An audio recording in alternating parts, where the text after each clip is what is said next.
Alors, bonjour à toutes et à tous. Merci d'être là et nombreux aujourd'hui malgré les vacances. Manifestement, le sujet intéresse et on en est quand même très content, même si l'enjeu est de taille. On a une belle participation, comme j'ai aujourd'hui, mais aussi une belle participation à des professionnels et on a effectivement un porteur de solutions qui va être avec nous, qui va parler sur ce webinaire, Monsieur Chartier-Kassler.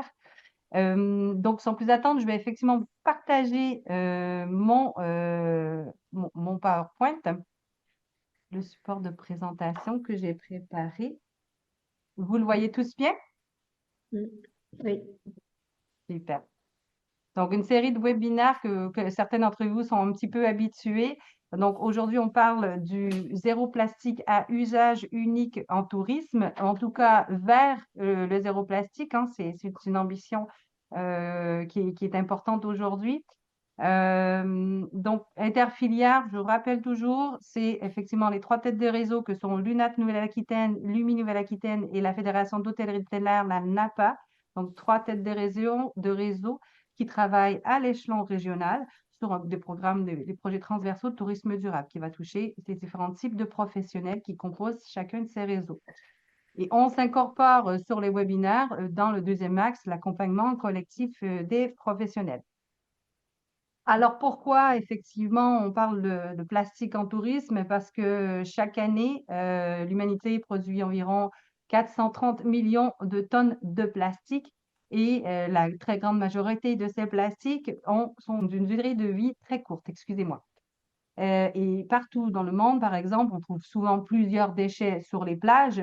Eh bien, plus de 73% de ces déchets sont généralement du plastique. On va trouver des cigarettes, des bouchons, des emballages alimentaires, mais elles viennent de quelque part. Ces matières, ces plastiques sont utilisés sur la terre et se retrouvent bien souvent dans la mer.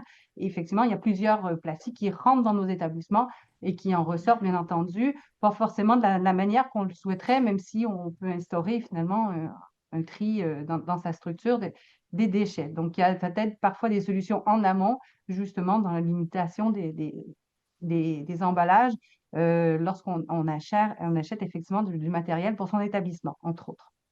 Donc, juste un petit point, retour sur la réglementation. Effectivement, le tri des déchets est obligatoire depuis déjà bien longtemps. Mais un bon rappel cette obligation a été faite en 2016 avec le décret Tri-5 flux, dont le plastique en faisait partie. Euh, il y a eu effectivement de nouvelles obligations quant à la traçabilité des déchets. Donc, tout ce qui effectivement sort des entreprises doit effectivement normalement être tracé par rapport à où vont ces déchets. Et plus récemment, on est parti effectivement sur des réductions, mais vraiment à la source de ces déchets. Avec la loi AGEC, entre autres, on entend parler souvent de la loi AGEC sur la gestion des biodéchets, mais la loi AGEC touche aussi la sortie du plastique.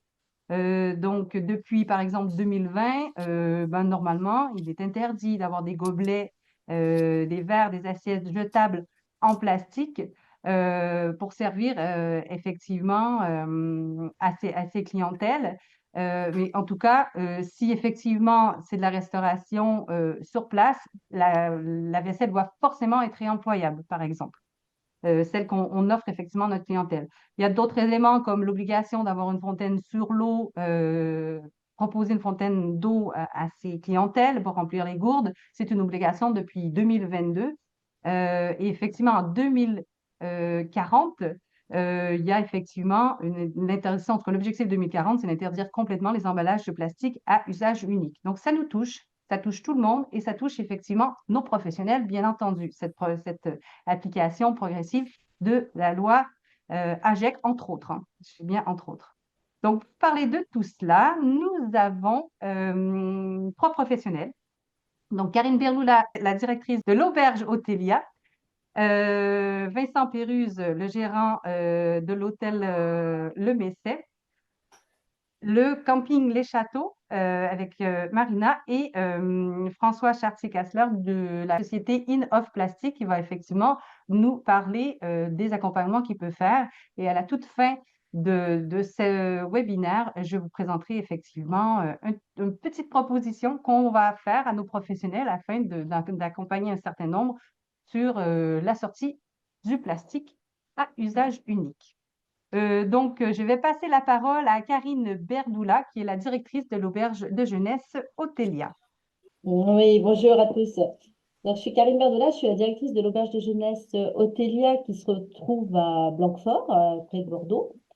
Donc, nous, par rapport au plastique, déjà, il y avait eu un engagement depuis quelques années sur la suppression de tout ce qui était récipient jetable avec l'écolabel, puisque Otelia a eu l'écolabel pendant un bon moment. Donc ça s'est poursuivi. Donc c'est vrai que nous, sur la partie, tout ce qui est la partie petit déjeuner, tout est en vrac, tout est les fromages blancs sont dans du verre, tout est lavable et on n'a plus du tout de plastique. Après, sur tout ce qui va être, je vais rester sur la restauration au départ. Donc, nous, on ne fait plus de restauration sur place, on passe par des traiteurs. Donc, sur les plateaux repas, il y a une obligation que ce soit des box réutilisables ou des assiettes qui ramènent, qui lavent. Donc, là-dessus, on a enlevé tout ce qui était également plastique.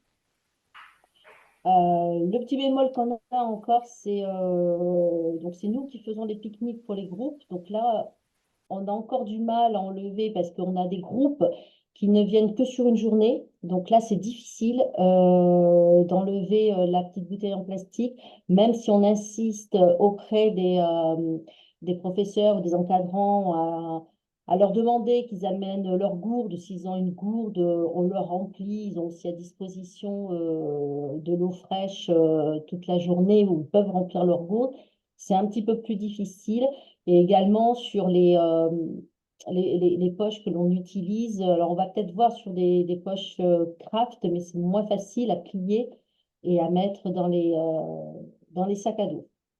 Donc là, on a encore un travail honnêtement à faire sur tout ce qui va être pique-nique de groupe. Là, c'est un travail qui va être engagé pour réduire tous les déchets que l'on peut avoir. Quand on a des groupes qui sont là sur plusieurs jours, par contre, on leur demande de nous ramener le sac plastique. Et ça, ils jouent le jeu. Donc ça, c'est déjà bien. Donc on les utilise pour le reste de la semaine quand ils sont là. Ensuite, on a tout ce qui est produits d'entretien. Donc, c'est vrai que tout ce qui est produits ménagers, on achète des contenants réutilisables. On achète en grosse quantité.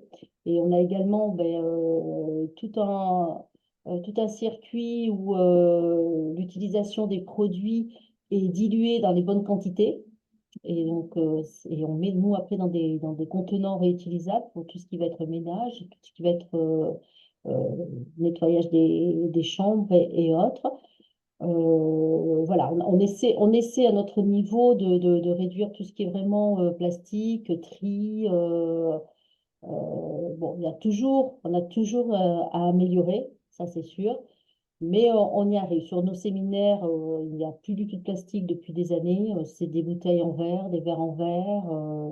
On est vraiment sur, au maximum, essayer de supprimer tout ce qui est plastique. Nous, on n'est pas sûr, par contre, comme disait Maryse, les bonbonnes en plastique d'eau. Nous, on a mis à disposition dans un frigo. Ils ont des bouteilles en verre au frais. Ils se servent, que ce soit la clientèle ou pour les séminaires, ils se servent directement de l'eau fraîche qui est remplie toute la journée. On n'est pas du tout sur une bonbonne d'eau à disposition dans ce sens-là. Mais par contre, ils ont des bouteilles en verre pour eux avec les verres à disposition. Donc, il n'y a aucun problème là-dessus. Donc, il y a toujours des choses à améliorer. Nous, notre volet, ce sera vraiment le pique-nique où là, il faut vraiment qu'on trouve des solutions qui satisfassent tout le monde parce que quand ils viennent qu'une journée, on ne peut pas récupérer les emballages. Donc, c'est le souci. Quand ils viennent sur plusieurs jours et qu'ils ont des pique-niques, on peut. Voilà, donc s'il y a des solutions, bon, on peut être preneur, il n'y a pas de problème. Voilà.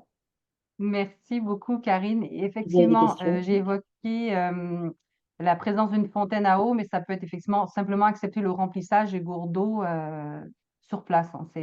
La fontaine à eau, c'est une manière de pouvoir qu'ils puissent le faire par eux-mêmes. Mais si vous êtes disposé à le faire, vous répondez effectivement à l'obligation. Il y a pas de souci, hein, parce qu'effectivement, vous avez un bar et un évier, c'est possible de remplir les bouteilles d'eau, en effet. Merci beaucoup. Est-ce que certains ou certaines avaient des questions pour Karine Berdoula pour l'instant? Non, il y en aura peut-être d'autres qui viendra au fil de l'eau. Je vais juste voir peut-être dans le chat s'il y avait une question. Il y a effectivement Monsieur Max Darfeuille qui mentionne que pour les groupes, on leur demande de venir avec leur contenant pour s'approvisionner au buffet pique-nique. C'est effectivement une option. Je sais que vous le faites effectivement pour les gourdes. Manifestement, ça peut être faisable aussi sur le contenant pour emporter les pique-niques. C'est une bonne piste. Je vais inviter Madame Marina Letroadec à faire son intervention, s'il vous plaît. Donc, Madame du camping Les Cinq Châteaux. Oui, bonjour. Bonjour tout le monde. Bonjour. Effectivement, donc moi je suis gérante propriétaire du camping Les Cinq Châteaux situé en Dordogne, camping que nous avons repris en 2022. Donc pour notre première saison, on a bénéficié du soutien de l'ADEME via FNHPA et Aurélia Quillet qui m'a aidé à monter le dossier pour le financement. Et les petites choses, c'est que des petites actions qu'on a mis en place dès notre arrivée. Donc notamment le changement de toutes les alaises qui étaient jetables pour la literie des mobil-homes. J'ai tout passé en alaise lavable en fait, que je change une fois par saison. Voilà. Après, c'est une désinfection, un coup de lingette entre chaque client. Donc ça, pour réduire les emballages. Ensuite, on a mis en place des bacs à compost aussi pour le tri des déchets organiques, avec la fourniture de bioseau pour nos clients, pour que eux aussi puissent mettre en place le tri pendant leurs vacances. J'ai aussi, voilà, on a fait réaliser des verres consignés qu'on utilise en fait régulièrement sur le camping, que ce soit pour les pots d'accueil. On a une buvette qui est ouverte l'après-midi, donc voilà, comme c'est deux pôles de snacking différents dans le camping, on n'utilise que ces verres-là principalement. Euh, et ensuite, voilà, on a acheté des boîtes à pizza, puisque nous, on a l'avantage que les clients séjournent quand même plusieurs nuits sur le camping, donc ils nous ramènent les boîtes à pizza le lendemain, lavées, nettoyées, qui restituent en fait à l'accueil du camping. Voilà pour les boîtes à pizza. Et ensuite, j'ai mis en place aussi dans chaque mobil-home un petit kit ménage pour les clients avec des contenants réutilisables et je leur fournis les produits ménagers en re-remplissant les contenants des clients et je fais la même chose pour l'équipe nettoyage du camping. Voilà, c'est une dilution de produits ménagers avec de l'eau tout simplement. Voilà, je pense que j'ai à peu près fait le tour de toutes les petites actions que j'ai mis en place grâce à l'ADEME. Oui, très bien. Merci beaucoup, Marina. Et effectivement, au niveau des alaises lavables et non jetables, parfois on pense que c'est plus compliqué à entretenir ou à gérer le changement de ces alaises. Comment avez-vous effectivement vécu cette transition, si on peut dire? Alors, comme on en a parlé au téléphone, c'est vrai que moi, venant d'un autre univers que le camping auparavant, je n'avais pas l'expérience des alaises jetables qu'on fournit aux clients. Moi, j'ai pas trouvé ça compliqué. C'est une mise en place à faire en début de saison et en fin de saison, voilà, parce faut tout nettoyer. Mais de la même manière qu'on envoie les couvertures et les oreillers chez un prestataire extérieur, on les alaises, voilà, on se les garde nous-mêmes pour le nettoyage, mais ça se fait bien. Et après, je vous dis, c'est juste une désinfection, donc spray lingette au niveau de l'oreiller et puis du matelas, mais ça se fait vite, quoi. Puis c'est passé maintenant dans les protocoles de ménage pour les équipes, quoi. Très bien. Très bien. Donc, les équipes ont aussi bien réagi. Donc, très bien. Est-ce Oui, oui, que oui, puis il n'y ça... a pas de difficulté, Oui, hein. non? D'accord. Et est-ce qu'il y a des questions dans le groupe pour Madame, pour Marina? Oui, bonjour tout le monde. Bonjour Séverine. J'avais une petite question. Je suis Séverine pour la Fédération d'hôtellerie de plein air de Gironde. Pour les boîtes à pizza, est-ce qu'il y a plusieurs... alors déjà, c'était pour savoir si on pouvait avoir un contact, parce que ça m'intéresse fortement. Et après, au niveau savoir comment vous fonctionnez, s'il y avait une sorte de... j'ai plus le mot, mais oui, voilà, une consigne.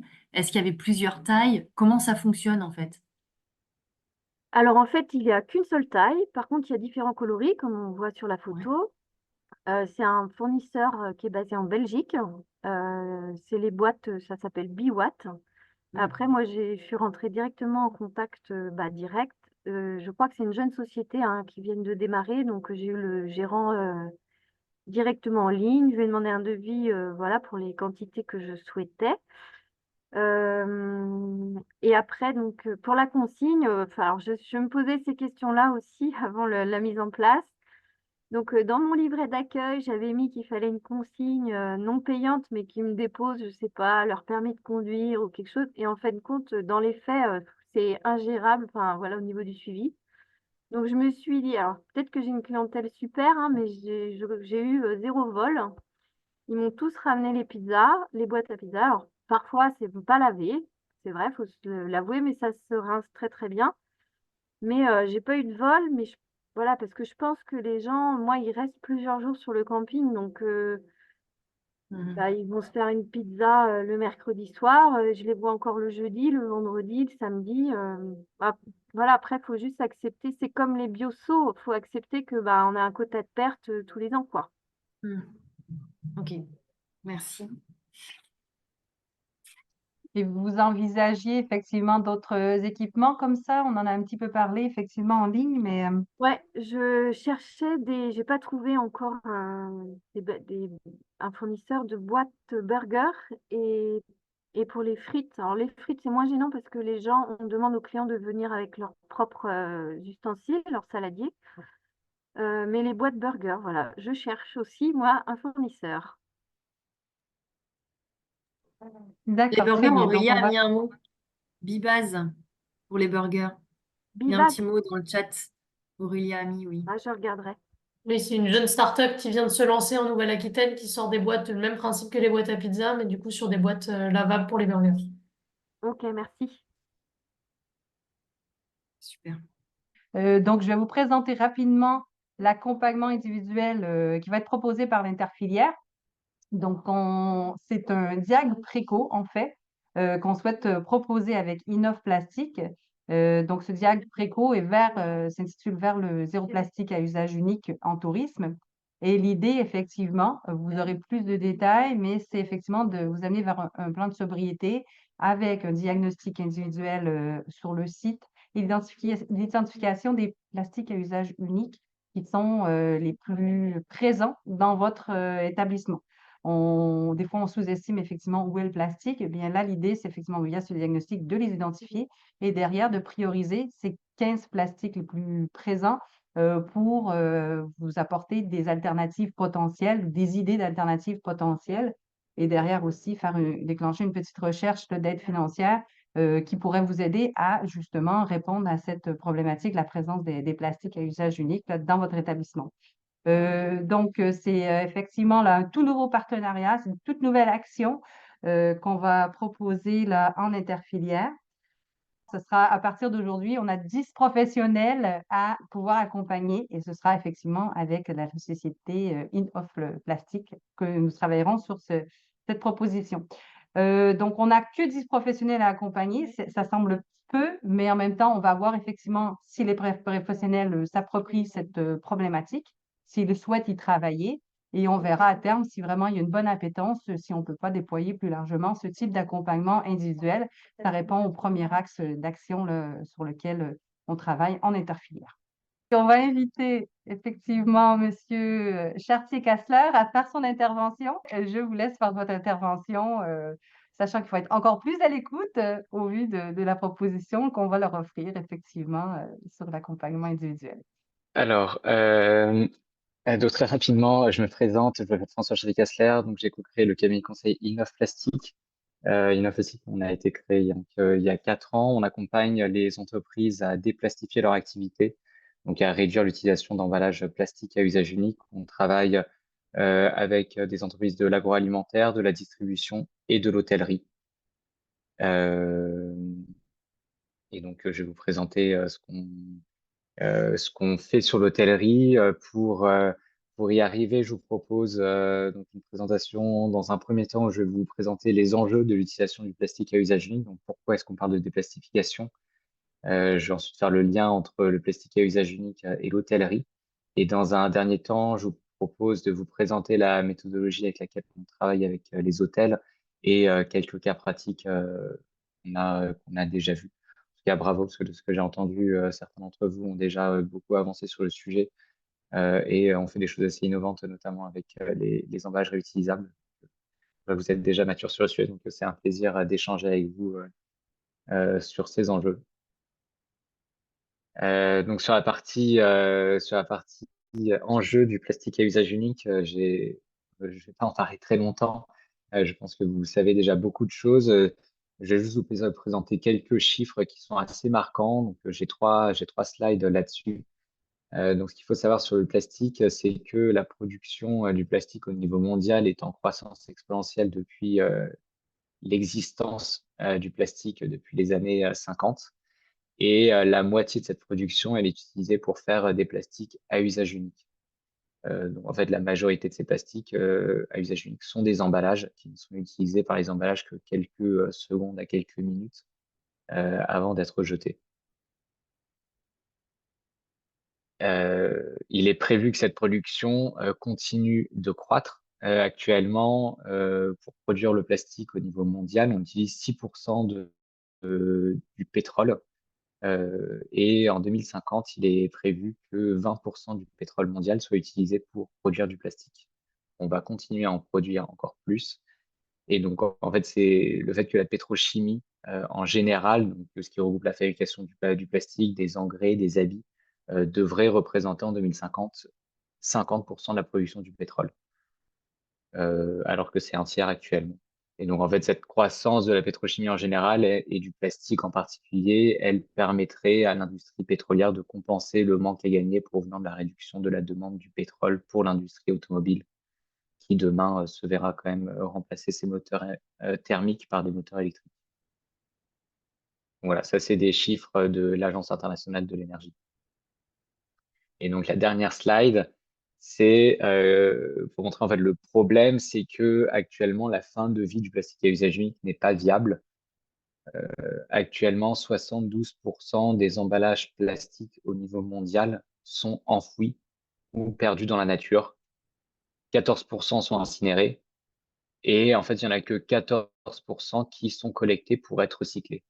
Dans ces 14%, il n'y en a que 8% qui sont recyclés parce qu'on a des pertes. Et on peut dire qu'ils sont recyclés en boucle ouverte ou en cascade. En fait, la majorité des emballages qui sont recyclés aujourd'hui sont recyclés pour créer des emballages ou des produits de moins bonne qualité. Donc c'est pour ça qu'on parle de recyclage ouvert ou de recyclage en cascade. Par exemple, une bouteille en PET va souvent être recyclée, non pas pour faire une bouteille en PET, mais par exemple pour faire des fibres textiles. Donc ce qui est top, parce qu'une fois les fibres textiles vont être utilisées pour faire des t-shirts techniques, par exemple, ou des vestes, le seul problème, c'est qu'une fois que ce t-shirt ou cette veste est utilisée, ça va être très coûteux, voire impossible de séparer les fibres plastiques du coton. Et donc, ce produit va finir incinéré ou en décharge. En fait, on va parler de recyclage une fois, deux fois, mais on ne peut pas parler de recyclage en boucle fermée. En parlant de recyclage en boucle fermée seulement pour 2% des emballages au niveau mondial. Voilà, c'est pour ça qu'on parle de limiter, enfin de régler le problème à la source en limitant l'utilisation d'emballages plastiques à usage unique, parce qu'on ne peut pas forcément compter sur la partie recyclage. Voilà, et donc les conséquences directes, elles sont environnementales, sociales et économiques. savez beaucoup de choses là-dessus, j'en suis sûr. Je vais vous partager un chiffre sur chacun. Il y a, au niveau environnemental, on a 88% des surfaces des mers qui sont aujourd'hui polluées par les déchets plastiques. Et le sol et la terre, elle, comprend 4 à 23 fois plus de microplastiques que l'océan. En fait, la Terre est encore plus polluée que l'océan. Et dans l'océan, la majorité, seulement 8% du plastique pourrait être collecté. La majorité plus de 92% du reste du plastique qui est présent dans l'océan est en fait du microplastique. Il est plus petit qu'un cheveu, donc c'est impossible à collecter. Au niveau social, comme ce plastique se dégrade en micro et nanoparticules, il est présent dans l'environnement, dans l'air, dans les aliments et les poissons qu'on a autour de nous. Et donc, le WWF a publié la stat qu'on ingère tous les jours, toutes les semaines, 5 grammes de plastique, donc l'équivalent d'une carte bleue. Et pour finir, un chiffre économique qui est pas très connu. En fait, on sous-estime le vrai coût des emballages ou des produits en plastique à usage unique parce que le coût réel d'un emballage sur l'environnement est équivalent à 10 fois le prix de sa production. Donc, si un emballage coûte 1 centime à être produit, en fait, le coût qu'il aura sur l'environnement sera de 10 centimes. Les coûts, ça sera effectivement la collecte, le fait qu'ils viennent polluer les océans et le fait qu'ils viennent, du coup, aussi réduire le revenu de certaines industries comme le tourisme ou la pêche, qui vont directement pâtir de la pollution plastique. Ça, c'était pour l'introduction aux enjeux du plastique à usage unique. En termes de loi, donc la loi pousse de plus en plus les entreprises effectivement à réduire l'utilisation de plastique à usage unique. Pour ne citer que la loi AGEC, effectivement, on a l'interdiction des emballages en plastique à usage unique d'ici 2040. Et en termes de perception des consommateurs, on a des chiffres qui nous disent qu'effectivement, les consommateurs sont plus à même vont préférer des établissements qui luttent contre l'utilisation de plastique à usage unique. On a notamment le fait que 74% des Français citent au moins une dimension RSE comme critère de choix d'un établissement du CHR. Ça, c'est un sondage IFOP. Et il y a 44% des Français qui déclarent être prêts à payer plus cher pour voyager de manière plus responsable et plus respectueuse de l'environnement.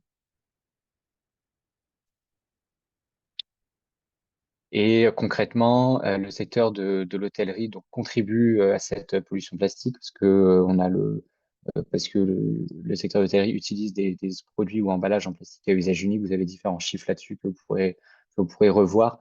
Un des chiffres les plus intéressants, c'est celui du WWF qui a fait une étude en Méditerranée, donc le long des côtes méditerranéennes. Pendant la haute saison, la population augmente d'un tiers. Et les systèmes de gestion des déchets sont souvent désemparés face à cette hausse. Et donc, en conséquence, le tonnage des déchets qui fuitent dans la mer pendant la haute saison, le long des côtes méditerranéennes, augmente de 40% par rapport au reste de la mer.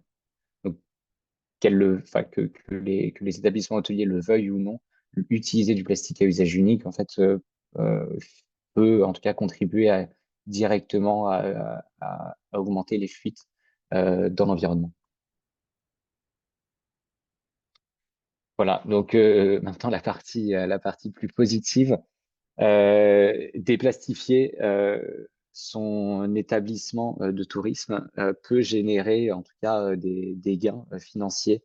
On a récemment travaillé avec l'Intercontinental à Marseille pour déplastifier une partie de son activité. Donc on a permis à l'hôtel d'éviter l'utilisation de 18 produits et emballages en plastique à usage unique. Et en conséquence, l'hôtel économise tous les ans 16 000 euros et évite la mise sur le marché d'une demi-tonne de plastique par an. Donc finalement, tous les coûts d'investissement de l'hôtel, notamment, comme vous l'avez cité, vous aussi, l'achat d'emballages réutilisables a été rentabilisé très rapidement. Donc ça a du sens de travailler en amont, d'investir un peu de temps et d'argent pour venir déplastifier son activité, parce que normalement, on le retrouve en termes de perception client et aussi en termes économiques. Donc, les retours qu'on a des hôtels en termes de déplastification, ils sont multiples. Il y a beaucoup d'enjeux, notamment une incertitude sur les meilleures solutions à adopter, notamment en termes d'analyse de cycle de vie. On voit beaucoup de choses, notamment à base de cellulose. Est-ce que c'est mieux ou moins bien que les solutions en plastique à usage unique? La question se pose, notamment pour les gobelets qu'on voit en papier. Il y a toujours un film plastique, donc c'est difficile de le recycler potentiellement et c'est difficile d'avoir des vraies analyses aussi peu de vie là-dessus. Donc effectivement, ça pose problème. Le manque de visibilité aussi sur les solutions qui existent, potentiellement le manque de temps et le fait que adopter des emballages alternatifs peut amener des enjeux en termes de garder une expérience client qui soit irréprochable. Et le fait qu'effectivement que ces nouveaux emballages ou produits viennent permettre de respecter les standards de l'hôtellerie. Et aussi en termes de coûts, ça peut être difficile aussi d'avoir une vision holistique des certaines alternatives vont potentiellement coûter plus cher alors que d'autres vont permettre d'avoir des économies. Donc voilà, il y a aussi un enjeu de savoir dans toute la démarche de l'hôtel, est-ce que c'est viable ou pas. Donc concrètement, voilà la méthodologie qu'on propose, en tout cas c'est pour vous donner une visibilité sur la marche à suivre pour des hôtels qui souhaiteraient en tout cas aller plus loin dans la démarche. Donc, il y a toute une partie d'exploration pour connaître les standards de l'industrie en termes d'expérience client zéro plastique à usage unique et comment y répondre. Ensuite, on propose à nos clients d'effectuer un diagnostic. Donc, c'est ce qui est proposé effectivement avec l'UNAT dans les prochains mois, de venir analyser l'ensemble des emballages et produits en plastique à usage unique utilisés par votre hôtel et de prioriser ceux qui sont le plus impactants à éliminer, réduire ou potentiellement remplacer. Par rapport à ce diagnostic, ce qu'on propose, c'est ensuite un sourcing, de pouvoir identifier toutes les alternatives possibles, que ce soit du réemploi, du vrac, ou même de changer l'expérience client et de trouver des fournisseurs potentiellement locaux, nationaux ou européens qui puissent proposer ces alternatives. Et ensuite, on propose une phase de déploiement. Donc là, le but, c'est de tester de manière opérationnelle la nouvelle expérience client, enfin la nouvelle expérience zéro plastique par rapport aux clients, par rapport aux employés aussi, de voir si justement la nouvelle proposition est viable. C'est notamment pertinent si des expériences finissent par changer radicalement. En termes de diagnostic, c'est une slide d'un document d'accord que j'ai récupéré, en tout cas qui présente pour la partie hôtellerie, mais pour la partie tourisme en général, on retrouve à peu près les mêmes plastiques.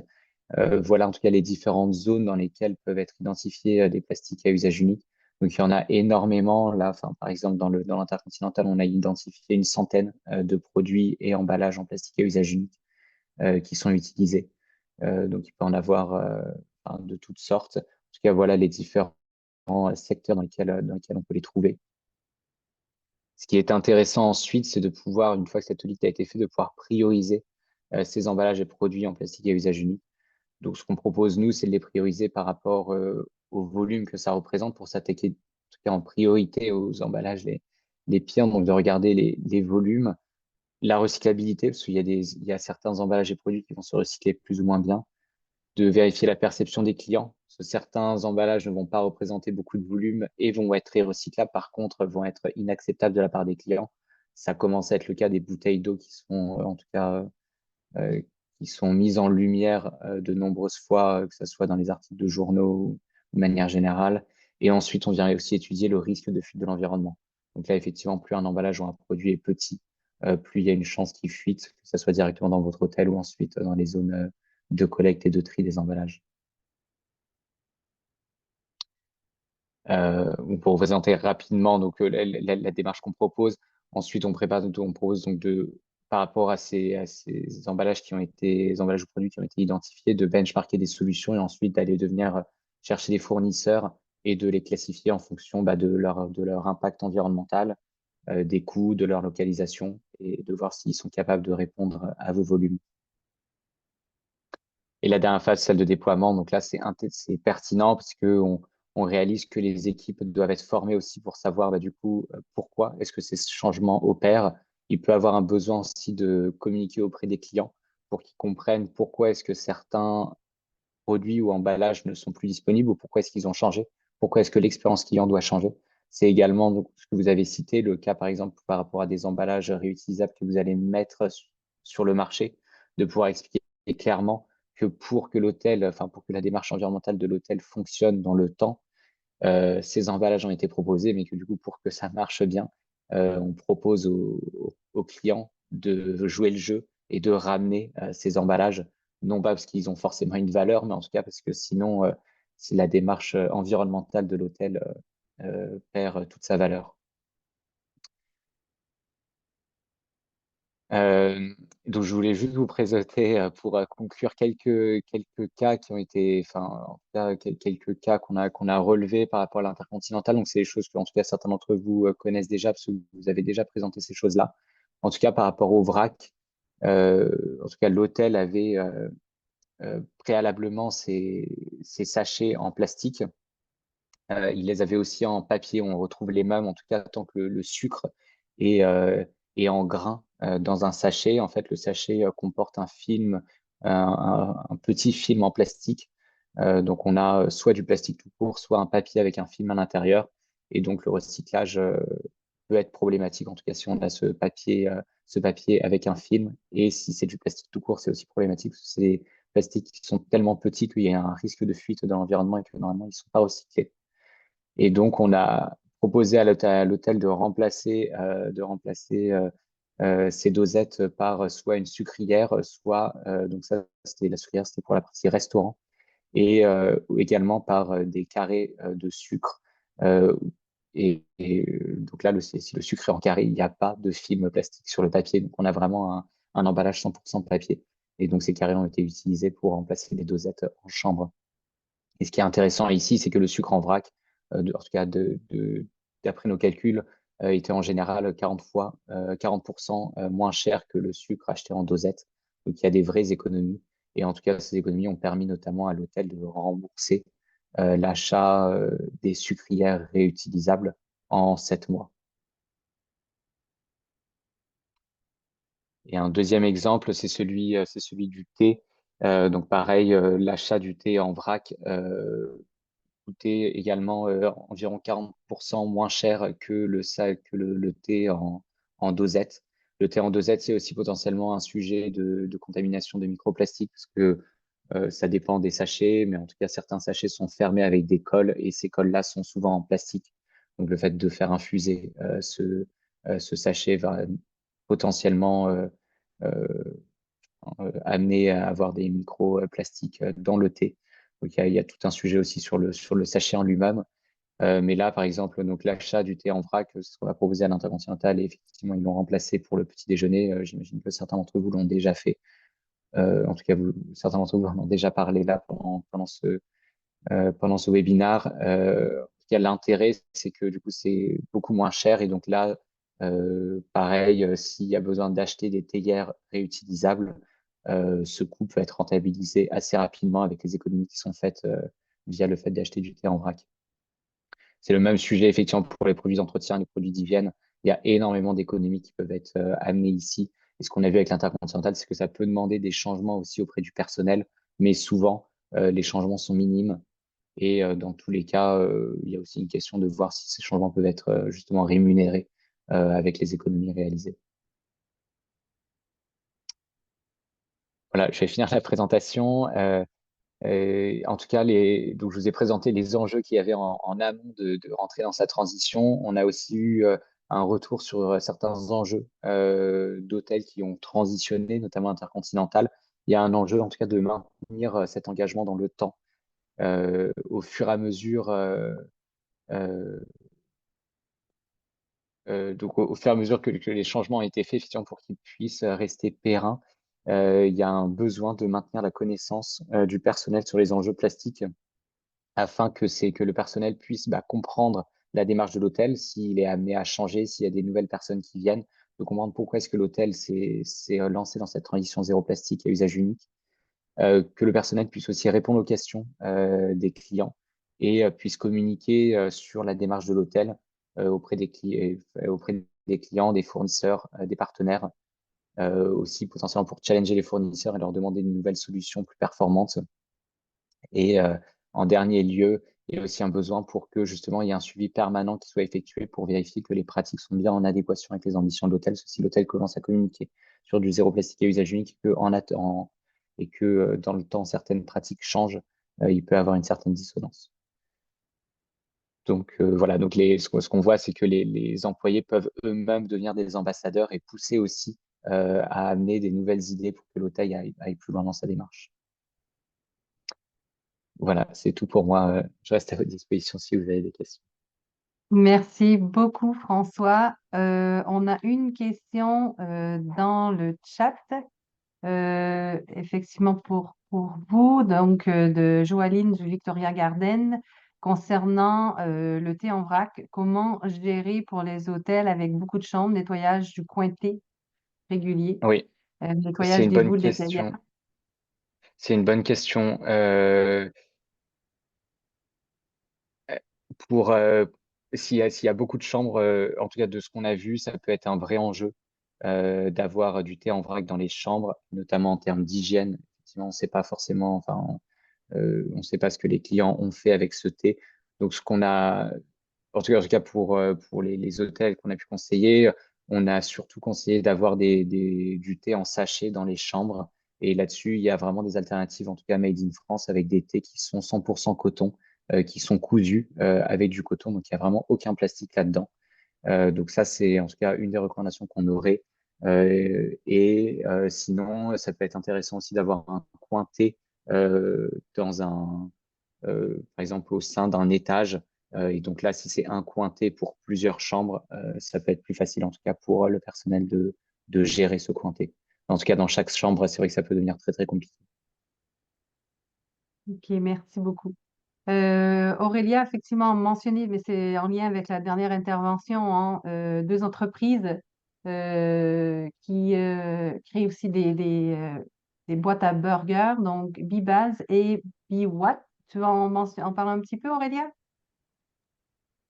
Bah, pourquoi pas, effectivement, c'est des jeunes startups hein, qui se positionnent effectivement sur des contenants lavables et qui sont très très utiles, on nous très facile à mettre en place sur du camping.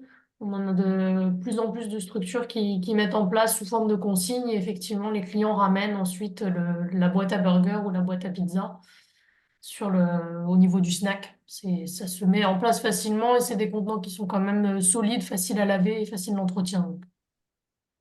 Je pense que les clientèles apprécient justement ces gestes, ces contenants qui Et sont en, réutilisables. et en plus, Mm. il y a un travail sur le design avec des couleurs, des choses où c'est un peu sympa, un peu fun, et effectivement, un peu plus joli qu'une boîte en carton en plus. Et je crois que pour certaines entreprises aussi, il y a des possibilités de personnalisation aussi, donc des boîtes, donc pourquoi pas aussi rendre la chose un peu plus ludique. Mm, mm. Merci beaucoup, Je voyais Aurélia. Euh, du coup, pour Bibaz, justement, je voyais qu'ils faisaient que sur le burger. Et en fait, là, a priori, il y a la boîte à pizza qui est en cours sur leur site. Ce qui pourrait être pas mal parce que Biwat, c'est en Belgique, comme le disait le camping de Dordogne, et Lui, pour le Bibaz coup, en Nouvelle-Aquitaine. c'est une Ouais, start-up de Nouvelle-Aquitaine. voilà. Mm. Merci, Séverine, pour le complément. Est-ce que vous aviez d'autres questions pour François? Moi, j'avais une petite question dans ce sens que effectivement, là, vous avez présenté deux articles.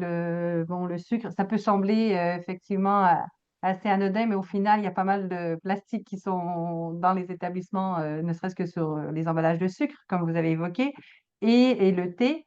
Dans vos études que vous avez menées jusqu'à maintenant, est-ce que c'est le top 2 des plastiques à remplacer? C'est comme ça que vous les avez choisis? Ou il y a d'autres plastiques, là, vous diriez, le top dans les priorisations, des priorités en général? Est-ce qu'il y aurait un top 2 ou un top 3 que vous avez vu revenir souvent? C'est une bonne question. Dans les tops, dans les tops qu'on a identifiés, évidemment, le premier, c'était la bouteille en plastique. Ensuite, effectivement, on avait les sachets de thé, les dosettes de sucre, les dosettes de chocolat chaud, donc tout ce qui est dosettes, notamment par rapport au risque de fuite dans l'environnement. Il y avait les dosettes de lait aussi qui sont compliquées parce que c'est des choses qui sont pas forcément recyclables. Et après, il y a toute la partie salle de bain, en tout cas, si on parle enfin, d'hôtels enfin, d'établissements qui reçoivent du public pour une nuit. Donc là, en salle de bain, on retrouve effectivement les peignes, les bonnets de bain, coton-tige, coton, brosse à dents, dentifrice, lime à ongles. Là-dessus, ce qui est intéressant, c'est qu'il y a énormément de choses qui peuvent se mettre potentiellement sur demande. En tout cas, c'est ce qui a été fait notamment pour l'Intercontinental et les retours sont plutôt positifs. En fait, finalement, il n'y a pas eu de plainte qui manquait des produits.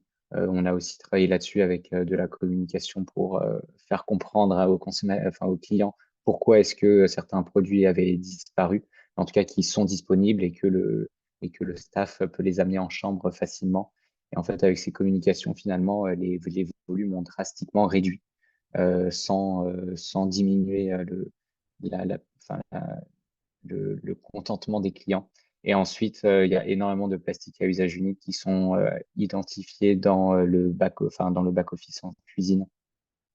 Donc là, notamment, il y a beaucoup d'emballages qui sont reçus par les restaurants auprès de leurs fournisseurs. Donc, on va parler des emballages pour le thé, enfin, pour le sucre, les pâtes, le riz, etc. Donc là, il y a énormément de choses qui peuvent être faites en collaboration avec les fournisseurs. Pour un établissement, ça peut être difficile. C'est là d'où l'intérêt de pouvoir se réunir un peu en consortium, donc notamment avec ce groupe de 10 établissements, pour pouvoir avoir un effet un peu plus gros auprès des fournisseurs et pour amener justement de la co-création et des systèmes potentiellement basés sur le réemploi d'emballage. Ça, c'est des choses que les fournisseurs eux-mêmes enfin, veulent lancer parce que eux aussi sont soumis à certaines lois qui les poussent à réduire l'utilisation d'emballages plastiques à usage unique. Donc, en fait, sur cette partie back-office en restaurant et back-office, ça va être la même chose pour la partie salle de bain et emballage de nettoyage, enfin, un produit de nettoyage. Il y a vraiment une partie intéressante qui peut être menée. Et souvent, pour un hôtel, pour un établissement en particulier, ça peut être difficile de mener ce combat tout seul. Merci beaucoup, François. Et bon, j'excuse effectivement Monsieur Pérusse, il n'est pas réussi à se connecter. Mais juste pour répondre un petit peu à ce que vous avez évoqué, Monsieur Pérusse allait justement nous mentionner il ne sert plus aucune boisson dans des bouteilles de plastique depuis plusieurs années. C'est un choix qu'ils ont fait de sélectionner que des contenants en verre. Et généralement, il va choisir effectivement des fournisseurs, que ce soit pour le vin ou tout ce qui est jus, qui vont récupérer effectivement les bouteilles derrière ou être consignées. Donc, c'est vrai que bon, ça peut sembler aussi anodin, mais derrière, ça enlève beaucoup, beaucoup de plastique qui va circuler dans l'établissement. Après, je pense qu'il y a eu plein de belles choses à nous partager. Bon, malheureusement, il n'est pas là aujourd'hui, mais je remercie en tout cas tout le monde qui sont là aujourd'hui, les témoignages qu'on a eus. Évidemment, je vous encourage à persévérer et à continuer effectivement à sortir de plastique à usage unique dans les structures. J'ai mis dans le chat le lien pour s'inscrire à l'accompagnement. Donc, c'est vraiment tout récent hein, qu'on a effectivement calé cet accompagnement. J'ai eu la confirmation ce matin et François l'apprend en même temps que vous que tout est bon. Mais c'est une très bonne nouvelle. Donc, c'est 10 accompagnements. Donc, entièrement, c'est l'accompagnement, c'est le diagnostic des plastiques à usage unique utilisés dans votre structure et des préconisations sur quelles sont les priorités des plastiques à changer avec des alternatives. Il n'y a pas une recherche effectivement de fournisseurs derrière là, qui va être incorporée, mais on pourra toujours effectivement vous aider à l'interfilière pour le faire. Et si vous souhaitez aller plus loin dans l'action, eh bien, François sera effectivement là pour vous suivre à long terme. Et là, ce sera effectivement une entente, un contrat que vous pourrez signer effectivement directement avec Innov Plastique. Donc, voilà. Donc, je vous invite, bien entendu, il n'y a que 10 places, donc allez-y. Et on va essayer effectivement d'avoir quand même une représentativité des filières hein, et du territoire. Donc, c'est l'intérêt effectivement de voir. Pour nous, on apprendra où sont les plastiques dans les campings, dans les hôtels, dans les auberges de jeunesse, dans les villages de vacances. Est-ce qu'on parle des mêmes priorités? Ces 10 accompagnements, en tout cas, vont nous aider à avoir un petit peu plus de connaissances et je crois qu'on a toujours besoin effectivement d'avancer là-dessus. Est-ce qu'il y avait des questions avant qu'on se quitte? Juste une, Marie, si tu Oui, permets. C'est pour François. Donc, quand vous allez voir un établissement, c'est la partie chambre, que ce soit du mobil-home, de la chambre hôtelière, etc. C'est la restauration emportée, la restauration sur place, la restauration rapide ou le restaurant traditionnel. Et donc, vous pouvez faire au Presta un diag, mettre en place une stratégie et derrière un plan d'action. Exactement. D'accord. C'est tout. oui, oui, effectivement, dans le cas de nous, notre accompagnement individuel, effectivement, ça va être le diag et l'identification des principaux plastiques.